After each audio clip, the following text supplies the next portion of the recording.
Kami mengucap syukur akan pengalaman-pengalaman yang Kau berikan kepada kami. Karena semuanya itu Engkau mempunyai tujuan yang indah di dalam hidup kami. Terima kasih Bapak. Kami serahkan hidup kami dalam tangan-Mu. Mari Tuhan Roh Kudus, Engkau yang berkarya di dalam kami. Supaya kemuliaan Tuhan nyata di dalam kami. Dan kami dapat menjadi saksi-Mu Tuhan. Dalam nama Tuhan Yesus kami percaya. Amin. Mari kita buka firman Tuhan di dalam Lukas pasal 21. Lukas pasal 21 mulai ayat yang ke-34. Jagalah dirimu supaya hatimu jangan syarat oleh pesta pora dan kemabukan serta kepentingan-kepentingan duniawi. Dan supaya hari Tuhan jangan dengan tiba-tiba jatuh ke atas dirimu seperti suatu jerat. Sebab ia akan menimpa semua penduduk bumi ini. Berjaga-jagalah senantiasa sambil berdoa, supaya kamu beroleh kekuatan untuk luput dari semua yang akan terjadi itu, dan supaya kamu tahan berdiri di hadapan Anak Manusia. Sampai di sini. Saudara, ayat-ayat ini memperingatkan kita, kalau kita ringkaskan, itu adalah peringatan kepada kita untuk kedatangan Tuhan. Kapan? Hah? Ada yang bilang kedatangan Tuhan kedua kali. Ada yang ngomong gitu. Kalau saudara dan saya nambahi sendiri, repot nanti. Karena di sini Tuhan berkata, sebab ia akan menimpa semua penduduk di bumi ini, supaya hari Tuhan itu jangan dengan tiba-tiba jatuh ke atas kamu, dirimu seperti suatu jerat. Nah, hari Tuhan bukan mengatakan kedatangan Tuhan kedua kali. Yang dinamakan hari Tuhan itu kapan? Apa? Hah? Nah, harinya Tuhan itu kamu dipanggil. Jadi jangan mikirannya itu kedatangan Tuhan kedua kali. Kapan? Nggak tahu. Tuhan Yesus sendiri berkata, kedatanganku kedua kali tidak ada orang tahu. Aku sendiri tidak tahu, yang tahu siapa? Bapakku. Tapi kalau hari Tuhan, habis waktumu di dunia, Tuhan Yesus tahu enggak? Tahu. Karena apa? Karena tiap saudara dan saya, namamu tertulis di dalam kitab kehidupan. Itu sudah ada. Kapan Yusak selesai? Ada. Tanggalnya itu ada. Nah itu namanya yang dimaksud hari Tuhan itu. Jadi, tapi banyak orang bilang, oh nanti Tuhan Yesus datang kedua kali loh. Itu tidak ada orang tahu. Tapi kalau hari Tuhan jemput kamu, tugasmu habis, di dunia selesai, itu Tuhan Yesus tahu. Kamu dan saya tidak tahu dah. Tapi Tuhan Yesus tahu, sebab sudah ditulis. Pada waktu tante saya sakit keras mau mati, dokter berkata tidak ada harapan lagi, tinggal tunggu waktunya. Om saya berdoa sungguh-sungguh, Tuhan, dia tidak minta kesembuhan, dia cuma minta Tuhan, sudah waktunya. Nah, Tuhan dia langsung lihat langit terbuka, dia lihat penglihatan, dia dibawa ke sana. Tuhan Yesus buka kitab kehidupan. Terus dia bilang, oh ya, nama ini ditulis oleh Bapak. Waktunya memang hari lusa. Tanggal berapa, bulan berapa, tahun berapa. Tapi di bawah ditambahi Bapak. Umurnya ditambah 15 tahun. Loh. Langsung dia bilang, oh ditambahi Tuhan. Ya. Langsung dia pergi ke tempat kakaknya, tante saya itu. Langsung dia masuk ini, semua nangis. Anak cucunya, familinya, ayah saya juga, yang adiknya tante ini nangis. Dia bilang, sembahyang dong. Lalu om saya bilang, sembahyang apa? Ini mau mati gitu. Oh enggak mati yo. Lah wong mau mati loh, enggak mati. Tapi demikian dia masuk, lihat semuanya sudah biru. Loh saudara, biarpun dia sudah melihat penglihatan, dia ketemu Tuhan Yesus sendiri. Tuhan Yesus ngomong sendiri. Waktu dia lihat kenyataan sudah biru semua, napasnya sudah tinggal di sini. Gitu, bimbang. Lalu dia, kok main mati ya? Loh, dia bilang, loh Tuhan, katanya tidak mati. Loh kok main mati? Lalu dia bilang, ya, bingung dia. Lari dia masuk ke kamar. Dia bilang lagi, Tuhan Yesus, lu kok mau mati? Katanya mau tambahi. Loh, pikiran kita, kalau kita itu dengar firman, itu dengan kenyataan itu belum tentu sama, saudara. Kalau sama, itu bukan pikirannya Tuhan. Langsung dia bilang, lu Tuhan kok mau mati? Tuhan berkata apa? Di mana imanmu? Nah kamu, waktu ditanya Tuhan, di mana imanmu? Kayak orang ditampar. Oh iya ya Tuhan. Langsung, lalu apa Tuhan yang aku harus lakukan? Ambil air, basahi tubuhnya, dia akan hidup. Oh, nanti jangan saudara lalu niru. Nanti dapat dengar kesaksian gini lalu dipakai metode. Nanti ada orang saudaranya ambil air Ndak, jangan. Kalau ndak Tuhan yang merintah, jangan. Nanti jadi dukun. Waktu dia bilang, "Ndak kok, Tuhan bilang hidup." Dokternya bilang, "Apa?" Pikirnya wah disinting nih. Ngambil air, di baskom basahi semua, dikuasai air, dibasahi malahan.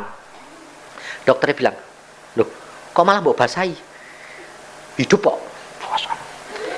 Waktu sudah dibasahi semua, matanya melek, hidup. Dokter, ditensi lagi, oh sembuh sempurna. Betul-betul tambah 15 tahun. Saya menghadiri hari yang 15 tahun terakhir. Tuhan berkata, saya bilang, Tuhan aku mau lihat tanteku pulang. Ini kan besok tanggalnya 15 tahun. Om saya datang, saya bilang, Om besok loh 15. Oh iya, aku kok lupa. Langsung dia bilang, Tuhan bilang habis. Orang yang di dalam kamar bilang, dia bilang, hitungannya Tuhan tuh jam 6 pagi. Pokoknya yang saling ini nanti lebih dari jam 6 ya ada tambahan lagi nih. Jam 6 tepat, jam saya bilang tit, sana bilang berangkat. Loh, Tuhan itu luar biasa loh. Saudara, kalau ini ayat dikatakan saudara dan saya harus jaga dirimu, dikatakan supaya hatimu jangan syarat oleh pesta pora dan pemabukan dan kepentingan-kepentingan dunia. Ini Tuhan tuh tidak pesan kamu jangan kamu pesta-pesta terus mabuk-mabukan, bukan itu. Kalau gitu kan banyak orang Kristen yang sudah siap. Enggak. Tuhan itu maksudnya jangan itu pikiranmu itu serakah kepengen segala macam loh. Terus terang jujur sampai sekarang masih kepengen semua enggak? Pengen toh? Masih kepengen toh? Itu hati-hati. Sebab coba dengar kesaksian tadi. Dia kepengen dapat enggak? Lotre nih. Enggak dong? Malah dapat. Tek kepengen enggak dapat. Sebabnya apa? Ayat Alkitab berkata, apa yang tidak pernah kamu pikir, apa yang tidak timbul dalam hatimu, itu yang disediakan oleh Tuhan. Jadi jangan kepengen malah enggak dapat. Dan Alkitab ini berkata, hari Tuhan ini jangan sampai datang kepadamu seperti apa? Jerat. Jerat itu enak apa enggak? Enggak enak, saudara. Jerat itu membawa kematian. Maka dari itu saudara harus waspada. Kita belajar apa yang ada di surga nanti, apa yang kita nikmati di surga, itu ditetapkannya di sini. Apa yang kau lakukan untuk Tuhan, apa yang firman-Nya pesan kepada kamu, itu yang akan engkau nikmati di surga nanti. Maka dari itu firman Tuhan berkata apa? Apa yang kamu ikat di sini, terikat di surga. Apa yang kamu lepaskan di sini, terlepas di surga. Jadi kalau saudara melepaskan imanmu tentang hal Yesus Kristus Tuhan, murtad, kamu juga kehilangan di sana enggak? Iya, makanya itu. Maka dari itu saudara harus perhatikan, hati-hati. Sebab apa yang kau dan lakukan, itu Tuhan sudah berikan contoh. Dunia dan surga. Kita belajar supaya jangan sampai kita terjerat pada waktu hari Tuhan datang. Kenapa? Sebab Tuhan selalu mengajar surga dan dunia itu sama. Artinya sama, cara jalannya itu sama. Kita belajar dari dua. Satu dari Yusuf, satu dari Tuhan Yesus. Yusuf diberi mimpi oleh Tuhan bahwa dia ditetapkan jadi raja, ya dah? Di dunia atau di surga? Dunia. Tuhan Yesus setelah di dalam dunia ini diangkat jadi raja di atas segala raja. Di mana? Surga. Dua orang, ya dah? Jasmaninya Yusuf, rohaninya Yesus. Perhatikan, jalannya sama. Maka dari itu saudara harus mulai belajar akan rencananya Allah dan cara berpikirnya Allah. Karena itu yang membawa saudara dan saya berhasil. Lalu nanti kita belajar bagaimana caranya menghadapi kenyataan demi kenyataan. Nah, pertama kita belajar dari Yusuf. Kita lihat bahwa Yusuf itu ditetapkan oleh Tuhan menjadi raja. Tetapi pada waktu dia ini cerita sama saudara-saudaranya dan ayah bundanya, saudara-saudaranya malah dukung atau malah menjatuhkan? Nah, menjatuhkan lah. Membuat dia senang atau malah benci? Benci. Saudara tahu apa yang diperbuat oleh oleh saudara-saudaranya, kakak-kakaknya itu baik apa jelek? Jahat apa baik? Jahat. Itu perbuatannya siapa? Kakak-kakaknya toh? Dimanfaatkan oleh Tuhan enggak? Dipakai oleh Tuhan enggak? Yang jelek kutuk dirubah menjadi berkat. Bisa enggak? Kalau saudara dan saya yakin enggak kalau kamu itu Tuhan punya rencana dalam hidupmu? Rencananya pasti baik. Yakin?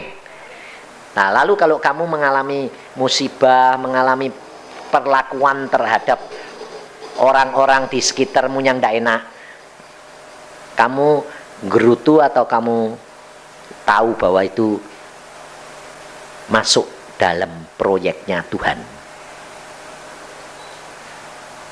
Kalau saya tanyai, tahu, harusnya apa? Ngucap syukur. Ngerti? Ngerti toh? Kalau harus ngucap syukur, ngerti toh? Tapi prakteknya? Nah, ya itu. Banyak orang Kristen itu ngerti, tapi prakteknya enggak. Kalau engkau itu mengasihi Yesus, bukan mengerti, tapi melakukan. Maka Tuhan Yesus pesan jangan sampai hari itu menjadi jerat buat engkau. Yusuf gak ngerti.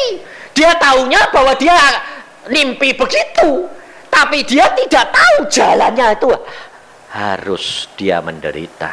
Nah, apa yang terjadi? Coba lihat apa yang terjadi dengan hatinya Yusuf loh. Yang penting itu lihat hatinya, jangan Yusuf akhirnya jadi raja bener, penak. Hati ini, jadi yang dialami Yusufnya itu loh bagaimana. Lihat di dalam Kejadian pasal yang ke-42. Supaya kita belajar bagaimana menghadapi kenyataan itu.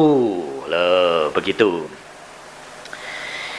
Di dalam Kejadian pasal 42 ayat 21. Ini bukan pengakuannya Yusuf, tapi ini pengakuan saudara-saudaranya yang lihat keadaan Yusuf. Ayat 21. Mereka berkata seorang kepada yang lain, betul-betullah kita menanggung akibat dosa kita terhadap adik kita itu. Bukankah kita melihat bagaimana sesak hatinya ketika ia memohon belas kasihan kepada kita. Ini pernyataan daripada Ruben, kakaknya. Ruben, kakaknya, yang minta kepada adik-adiknya, sudahlah jangan, adikmu itu jangan kamu masukkan perigi ke dalam perigi yang kosong, mati nanti. Kakak-kakak bilang, tidak peduli, kita mau lihat mimpinya jadi pada. Dan ternyata apa yang dialami oleh Yusuf bukan sukacita tuh, ucap syukur tuh. Hatinya apa? Sesek, sakit. Ini kenyataan. Dan justru Tuhan memberikan Alkitab ini untuk saudara dan saya, supaya saudara jangan sampai sesak hatimu, pahit, jangan. Karena engkau tahu caranya, pikirannya Tuhan, rencananya Tuhan, sehingga kamu bisa ngomong sama jiwamu. Jangan sesek. Coba lihat dulu, ingat Yusuf loh. Kalau kamu ngomong sendiri sama jiwamu, jiwamu jadi terhibur enggak? Jadi bisa ketawa enggak? Bisa ngucap syukur enggak? Nah ya itu maksudnya. Nah, percayalah bahwa Allahmu itu, Tuhanmu itu punya rencana yang indah di dalam hidupmu. Adapun sekarang kamu sedang mengalami kesesakan, sedang dijual seperti Yusuf, meskipun tidak dijual secara daging seperti Yusuf, tapi namamu dijual, dihina, difitnah. Loh, jangan sesak. Katakan kepada jiwamu, ini salah satu bagian paket yang sedang direncanakan oleh Tuhan. Dan saudara-saudara Yusuf tidak tahu kalau itu malah rencana Tuhan, memanfaatkan, menggunakan akal yang licik jahatnya ini, dipakai oleh Tuhan untuk mengubahkan menjadi berkat. Tuhan itu luar biasa. Nah, setelah hal ini kejadian, sebab Tuhan mau mengangkat Yusuf jadi raja di Mesir. Kalau Yusuf tidak jadi warga Mesir, bagaimana jadi raja? Tapi untuk jadi warga, jadi budak. Nah, itu caranya Tuhan. Turun dulu, loh, sampai paling bawah, nanti sampai di atas. Kalau manusia ndak, dirintis dari mulai ndak punya sampai punya, ya dah. Tapi kalau Tuhan ndak, dari punya ndak punya sampai habis, mental punya. Loh, itu pikirannya Tuhan. Masuk pikiranmu ndak? Hah? Ndak dah. Sampai sekarang belum mudeng kamu, belum ngerti. Nggak bakal sampai-sampai kowe nanti. Saudara dan saya itu harus belajar pikirannya Tuhan. Kalau kamu belajar pikirannya Tuhan, bisa mengatasi semua, menerima, engkau harus jangan sampai kehilangan iman. Karena iman itu apa? Percaya akan sesuatu yang diharapkan dan bukti dari sesuatu yang tidak kelihatan. Berarti bakal jadi toh. Ngerti tidak? Tapi harapanmu jangan putus. Kalau sesek, hati ini panas, jengkel, kecewa, harapannya macet dah. Macet. Ngulang lagi. Rugi. Yusuf, dia tetap harapnya kepada Tuhan, tetap sampai masuk penjara sekalipun, dia tetap berharap pada Tuhan. Jadi, setelah jadi, sekarang semua saudara-saudaranya bilang apa? Kami minta ampun. Coba kita lihat di dalam Kejadian 50. Apa yang dikatakan oleh Yusuf? Kejadian 50, ayat yang ke-17. Mulai ayat 17. Beginilah harus kamu katakan kepada Yusuf. Ampunilah kiranya kesalahan saudara-saudaramu dan dosa mereka, sebab mereka telah berbuat jahat kepadamu. Maka sekarang ampunilah kiranya kesalahan yang dibuat hamba-hamba Allah ayahmu. Lalu menangislah Yusuf ketika orang berkata demikian kepadanya. Juga saudara-saudaranya datang sendiri dan sujud di depannya serta berkata, kami datang untuk menjadi budakmu.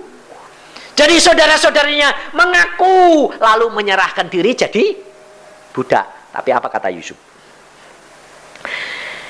Tetapi Yusuf berkata kepada mereka, janganlah takut, sebab aku inikah pengganti Allah. Dia sadar bahwa semua rencana Tuhannya.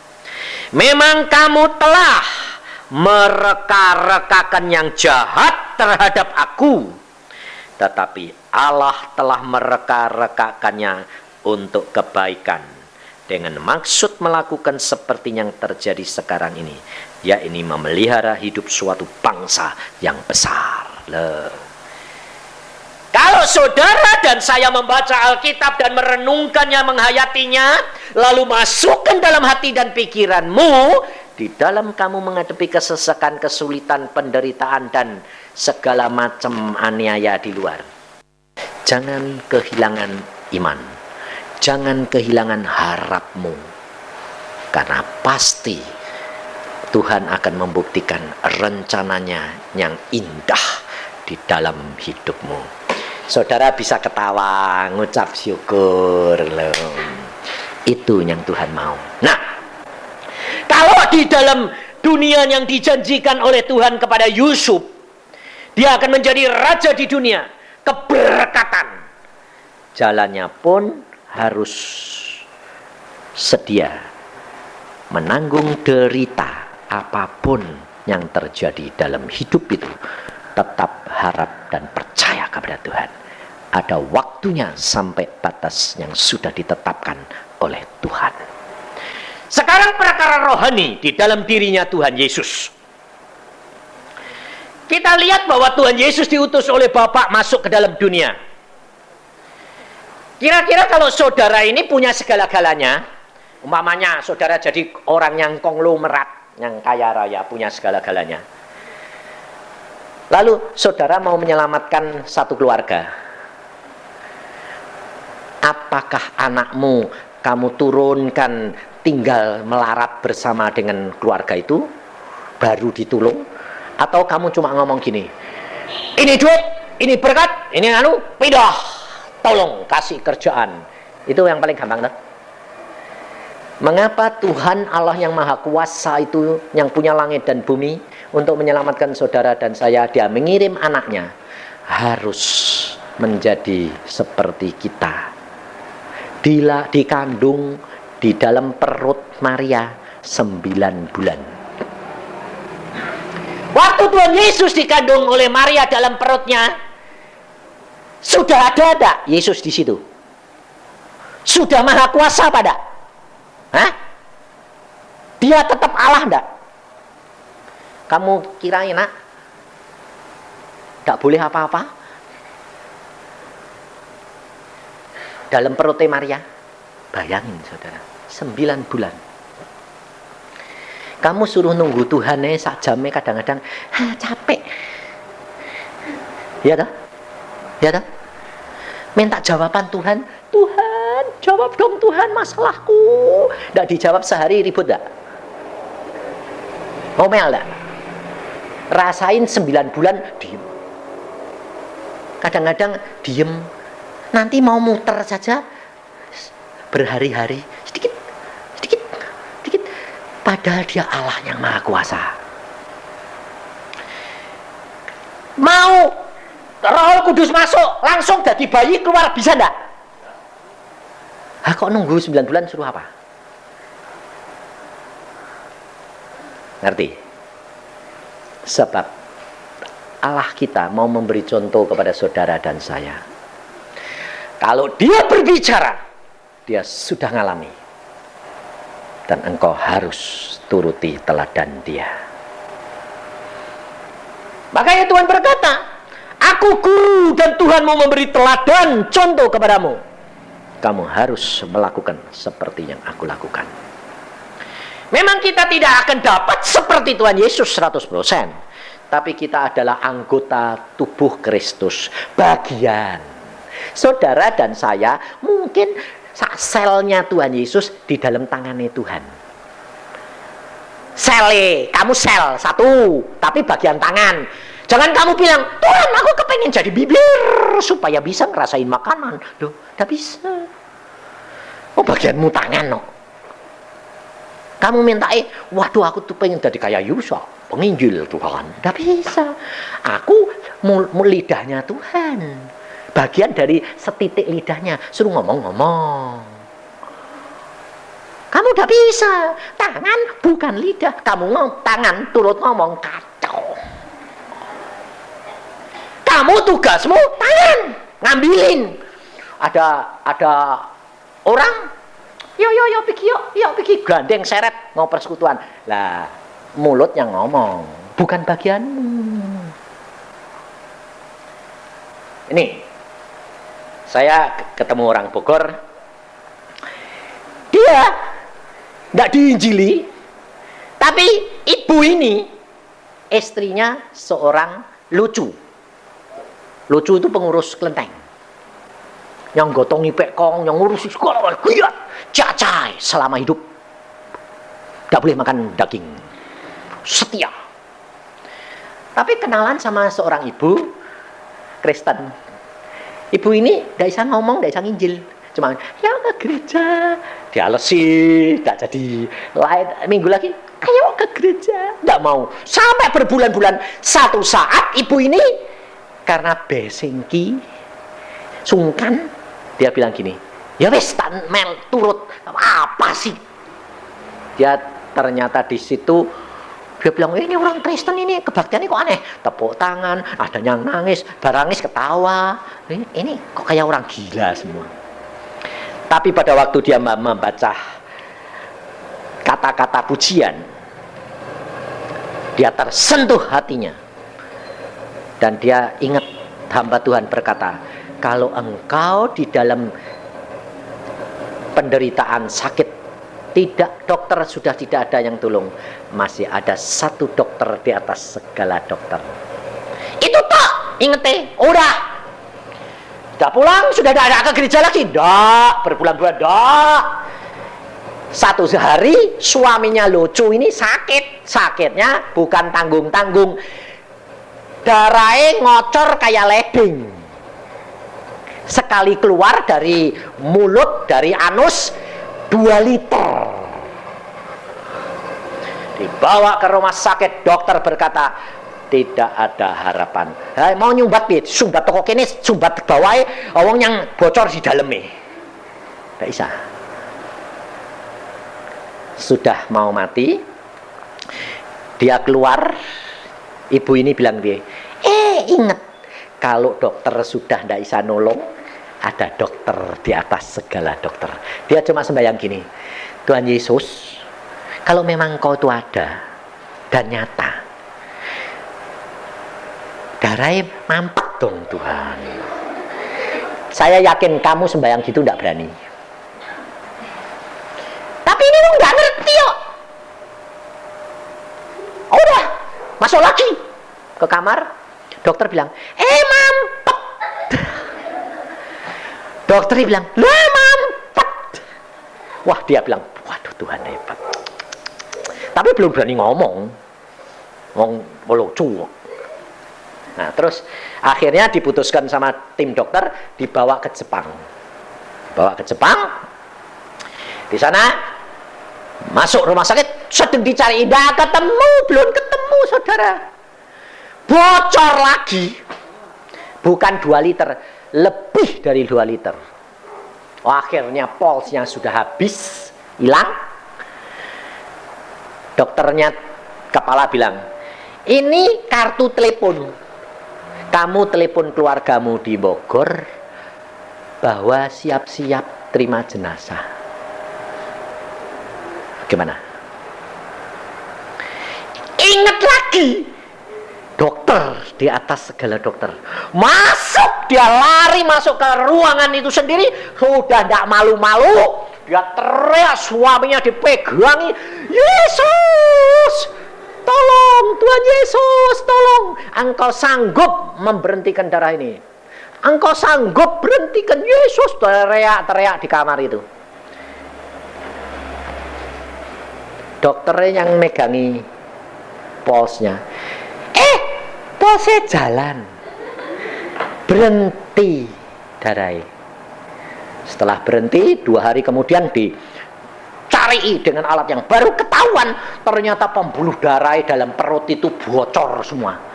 Terus kemudian dipatri sama alat, wah, sembuh. Tapi dokter berkata perawatannya membutuhkan 3 bulan. Waktu sudah 5 hari dia dipanggil ke kantor, suruh bayar berapa? 7 juta. 5 hari 7 juta. Kalau 3 bulan berapa?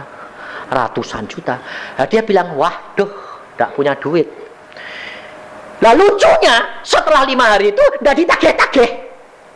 Sampai akhir. Waktu sudah akhir, suaminya sudah beres, suruh pulang, dipanggil ke kantor dia. Ditanya, kita mau membicarakan tentang hal pembayaran. Bayangin, tidak pucet ibu ini. Edek. Oh, tidak punya duit, sudah habis. Bayangin, dihitung-hitung berapa ratus juta ini. Dia cuma ingat lagi, Yesus. Kemarin dulu itu penyakit, sekarang duit. Yesus. Wis pokoknya Tuhan Yesus tolong. Masuk ke ruangan direktur itu ya sudah, direktur yang ngomong ABC wis tak denger, masa bodoh. Karena dia bingung duit ini. Saudara tahu direktur ini bilang apa?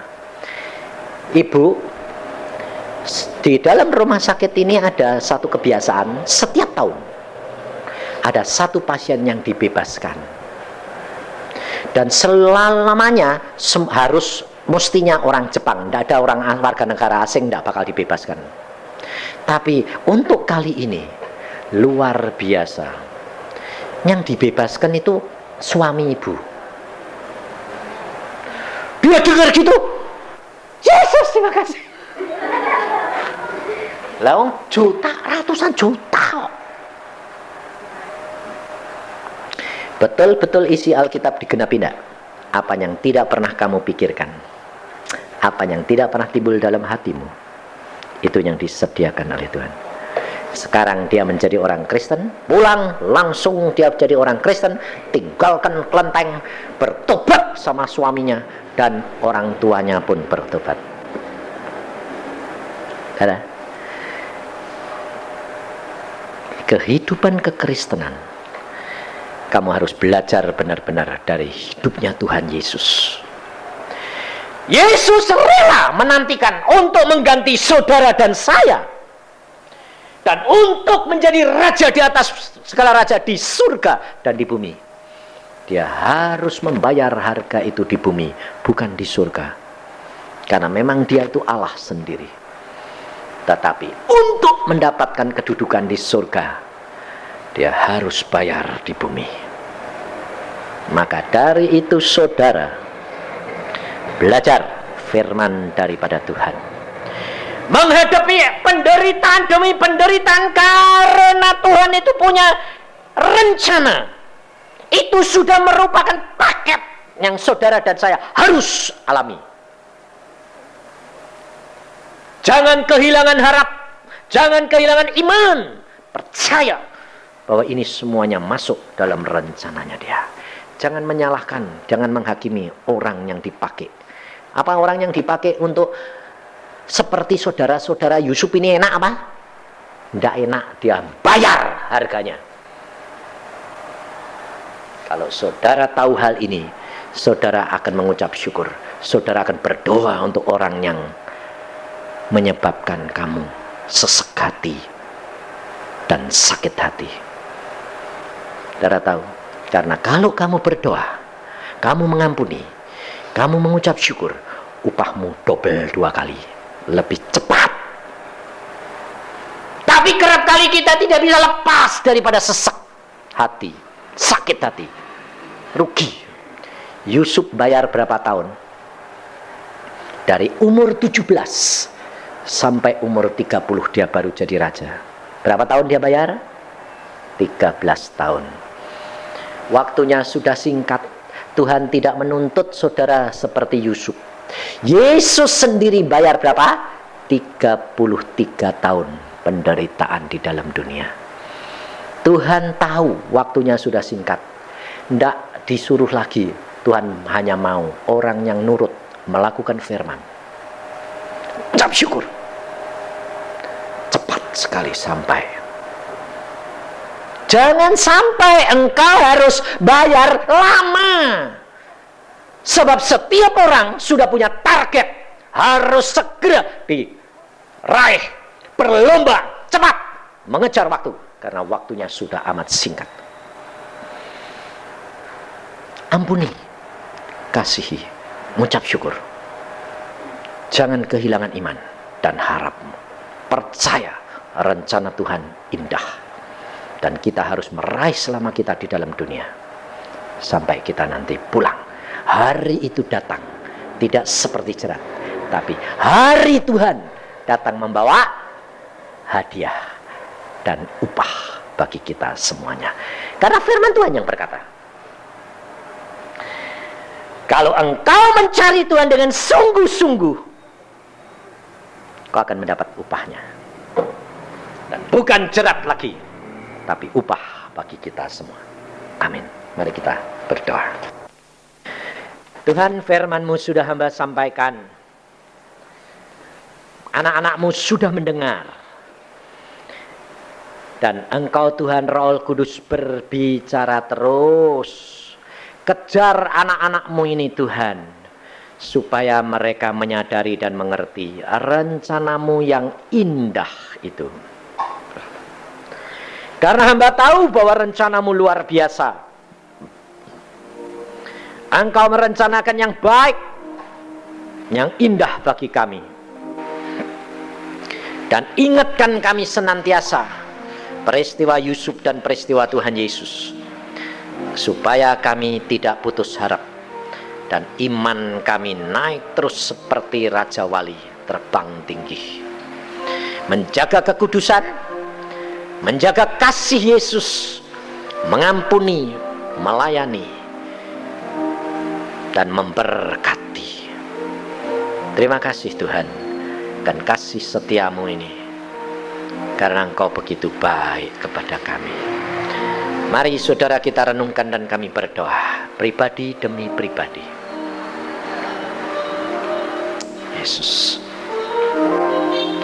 Yesus, kia karata syakata kaya karata sekete keria kata kaya karata sukoto koya. Koye keria kata syakata kaya karata sekete keria. Makasih Tuhan. Biar Pak Stefanus berdoa untuk kita sekalian.